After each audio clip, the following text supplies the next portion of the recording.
You every morning. Listen online at WCTCAM.com. Jersey moves fast. Join the show that keeps you one step ahead. Jersey Central with Bert Barron on the new Talk Radio 1450 WCTC. It's 7:37. We're back on Jersey Central on the new Talk Radio WCTC, the voice of Central Jersey. How are you? It's Bert. We got our contest coming up. We'll get to that sometime between now and 8 o'clock for the pair of tickets to see the show called Halftime. Ironically enough, about fans of a big-time basketball team and their rather interesting plan that they have. It's at Paper Mill Playhouse in Millburn. You'll have a chance to win a pair of tickets. We'll do our need-to-know things coming up in just a little bit as well. WCTC, part of the Beasley Best community of caring, and with May being Mental Health Awareness Month, I have a very special guest who's standing by on the Miller Lite Jersey Central Newsmaker hotline. He's a former NBA All-Star, one of my favorite players when he played for the New Jersey Nets. And he's with me here to talk about recovery and getting over the stigma of people who are looking for help and trying to get their lives back nowadays. This guy has had a roller coaster life. I want to thank him so much for taking some time this morning to talk to me. Former NBA All-Star Jayson Williams is with us here this morning. Jayson, good morning. It's Bert Barron. How are you? Good morning, BB. Good morning to you. How you doing today? I'm good, man. It's so good to hear your voice, and a big fan. Used to love to watch you ball when you played for my New Jersey Nets, man. So thank you so much for those great years. It was so much fun watching you play, man. But much more serious topic this morning that we're going to talk about, and it's about overcoming addiction and working hard to give people another chance at getting their lives back. And that's what the Jayson Williams of 2018 has dedicated his life to. Correct? Correct. I came down to get treatment about 29 months ago down in South Florida.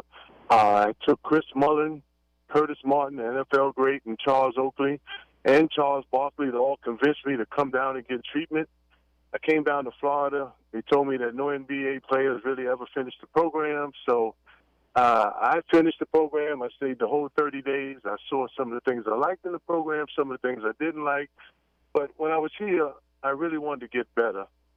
And so I started doing different things with the program. You know, this is the program I was in. All you did was stay under a roof, and you're in this beautiful weather. You got blue skies and crystal blue waters, but we were in the middle of a neighborhood where we didn't see any of that. And you just staying on the Freon and listening to people speak for 14, 15 hours. A lot of people were falling asleep. A lot of people weren't into it. So I said, when I get out of this program, I'm going to go back home, and that was the problem right there. I went back home. Curtis Martin came over and said, look, man, you got to go back down to Florida, he says, because you need to do and stay around people in this program. He said, volunteer some places and then open up your own. And that's what I did. So I volunteered at different places and then kind of learned the business. And I don't call it a business. I call it a lifestyle. And I started my own called Rebound, abettersolution.com. And I've been in it now for 29 months. We only take 7 people. We have a big house that's on the ocean. We have a staff of 13, a great doctor, a psychiatrist, a psychologist, and the greatest techs and clinicians. But the difference between what we do is that we do outdoor venture therapy every morning. So we do indoor skydiving, outdoor skydiving, scuba diving. Everybody works for us is scuba diver certified. You become scuba diver certified when you come to the program. And we do wave running, hydroboarding, disc golf, all these things. We give you 19 different activities. So when you get back home, you're not just having fun. You have something else that you're addicted to. You break down barriers. You overcome anxiety, build self-esteem. And this is part morning, and then what we do, we come back, we have lunch, and then you sit down for 5 hours in our clinic where you meet with our whole team, have a lot of one-on-ones because everybody has a different narrative, and then you go through it. We go to the gym, we come back, we have dinner, then we catch an NA meeting, and this is the truth right here, BB. I will not, very rarely, let's say that, I pick up any phone call from anybody that have Rebound behind their name, and that's our 70-something alumni who I talk to every morning through this app called Marco Polo. So we all on it. I do FaceTime with them every day. And because going to treatment is one thing, and then staying sober after is a whole nother. So we have alumni trips, all the alumni, all 70-something alumni, we speak to every single day. And these are the things that keep people sober. It's accountability, it's energy, it's structure. We're a very structured program. And I know this because when I retired, without structure comes destruction for me. And this is just one part. Then anything that if you're doing this thing right, you're not making any money in it. So if we do get lucky and have some good times, we take that money, Bert, and we put it into the front end. If this is the cure, which there is no cure for what we have, I have a disease that tells me I don't have a disease. I have the only disease that you can go to jail for. So if this is the cure, in quotations, we got to work on the preventive. And that is where we do with the Riviera 9.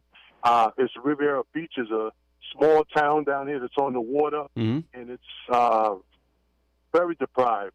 And we work with 9 kids every year from 13 to 14 years old, and then we take them from transition from 8th to 9th grade, and then once they get into high school, we keep them all the way through college.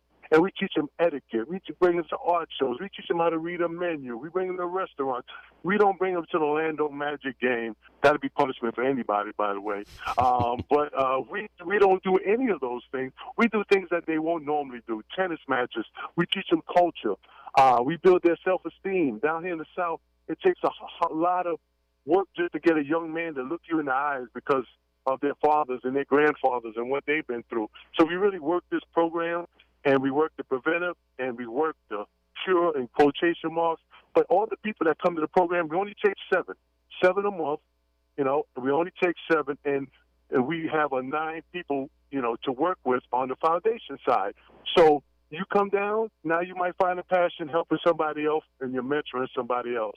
Yeah, wow. It's got to be awesome for you, Jayson, when you see people come to the treatment here. You see them at their absolute worst, and you've seen people, you've been there. When you see somebody hit absolute rock bottom, coming to your place and working with you and going through this program, this is the first step back up to getting their lives back and recovery and getting their lives back and becoming a good person once again. It's got to be such a rewarding thing for you, Jayson, to see that transformation of rock bottom to somebody who is kind of on the rebound, to steal a pun here. That's the payoff for you when you see somebody getting their life back, right? Exactly right, because my sponsor, who was my lawyer in my case, Joe Hayden, who's been sober 28 years, and while we were doing our trial, he was so slow, but he was so meticulous. He was a guy who measured 5 times and cut once, and I was just like, man, just get to the bottom, and and say it. And I was like, when this case is over, I'm never going to talk to him again. And here we are, 16 years later, and we're still going together. And every morning we talk. And one of the things he told me, he said, Jay, you're going to be a warning to somebody, or you're going to be an example. And I said, Joe, this is the 19th time this week I have to disagree with you. I think I'm both. I'm a warning and an example. And the warning comes to the preventive side where we're working with the Riviera 9, the young kids. And I think the example is the side where I go to treatment here with them every day because I go through everything they do. I'm here 16 hours a day. I'm no guru. I'm only sober 29 months, so I can't tell anybody how to stay sober. That's why I hired the best staff. But I'm here every day, and it's something when I pick up, we don't call our clients or patients, we call them teammates. Yeah. And I pick up a teammate from the airport, and we're going to detox them, and you can hear some of the stories. And you know what it is? I'm at the age right now where I'm bringing in my friends, but bringing in my friends' kids. And I know I don't have that kind of relationship with my children. My children said, Daddy, you went to jail, embarrassed me. Daddy, you did this. Daddy, you weren't here for me. You don't put enough time in to call me, your daughter, or I call you Daddy. But I can't work that out yet. But if you send me, my friends send me their 18 and 20 and 25-year-old kids, through the grace of God, not me and my staff, we get them better. And they stay better because we've got an opioid epidemic right now. Yeah. That's going, that's eating America alive, man. And this is serious. But I'm talking about it's nothing like you've seen before. Heroin is cheaper than it is now than it was in the 70s. These young people are getting hooked on the pills, and then they can't afford it, and they're going to heroin. And it ain't back in the day we had heroin cut with fentanyl. Now you have fentanyl, which is a, elephant tranquilizer cut with heroin. You know what I'm saying? It's the opposite. So now, these kids are dropping dead. Let me just tell you this one story. I had a guy call me up who was a very wealthy guy and said, my son and 5 of his friends OD'd. So this is a game they play now. You go and you OD, you go to where the drug dealer had just killed somebody, giving them fentanyl. You take it, you OD, these guys take the needle, which is a Narcan, and one of the guys who was least high sticks it into one of the kids and brings them back, all 5 kids. Now, this is the one who's less high, and they all come back to life. And this guy says, hey, man, I'm going to send them down I said, no, hold it. You can't send all 6 of them down. I said, because they just killed themselves. You know, they were just here. They OD'd, man. And he was very upset with me. He goes, well, I put them on my private. No, man, it does not work that way. You know, you send 1, and then the other 5 probably should never talk again. And he cursed me out, called me all kind of names, and then I got a call back from him 3 weeks later, and just the way he was talking in the beginning with his hello, the way he greeted me, I know what happened. You knew. He lost his son. You knew it was bad, right. It was bad. Man, oh, man. This is something, man, yes. Yeah, amazing work that you're doing nowadays, Jayson. I think maybe it's just human nature, whether it's life, everyday life, or playing in an NBA game, a basketball game. I think no person likes to appear weak and vulnerable. So what do you say to that person to say, you know what, it's okay to ask for help now and then. It's okay to be down on your luck and reach out for help from other people. No one's an island, Jayson. We all need help at some point in our life. How do you kind of break down that barrier and tell people it's okay to ask for help? Well, you know what? I think people see me. I'm so sorry for what my accident that I've caused. I take full responsibility to Mr. Mustafi and this family. It's not an hour that goes by, birthday. I don't think about that. So I use this as a defense mechanism. You know, people come down here, and I help them help me stay on the straight and narrow. So my defense mechanism is that I'm here 16 hours a day, so I don't have time to think about all the pain that I've caused so many people, my family, Mr. Mustafi's family, and I go through it. But I'm also, why our success rate is so high is because we screen people. We just don't have you come down. Even if it's my best friend's kid, I'm saying, look, man, I have to speak to him. I want to talk to him. I want my doctor to talk to him. I want to make sure that this kid wants to get better. And when we get the pro athletes that come down and the doctors, but mostly the pro athletes and the entertainers, when they come down, I want them to look, man, you just can't come here, get better, do outdoor venture therapy. We have to lift this stigma. Because if you have cancer, you go get chemo. If you have an addiction for sex, drugs, alcohol, you go get treatment. Yeah. And there's nothing to be ashamed about. So I want you, that's why we have the foundation part of it, the Jayson Williams Foundation part, where now people can go, who are getting treatment, start working on the preventive side. So now they're warning to other people. And then, instead of what gets me is when people who have stature leave the program, not our program, but other programs, and don't want nobody else to know that they were there when they could really help somebody. And not to be long-winded with this, I always thought Michael Jordan was the best player in the world. And I wasn't a LeBron James fan. Mm-hmm. I thought, he bit his nails, he whined. And then as time went on, when he came back from that 03 series and won it, I started getting a little more respect. But you know what? Now I'm watching this young man, and at least he has a voice. At least he draws an opinion. It might not be right all the time, but at least he speaks up on social issues.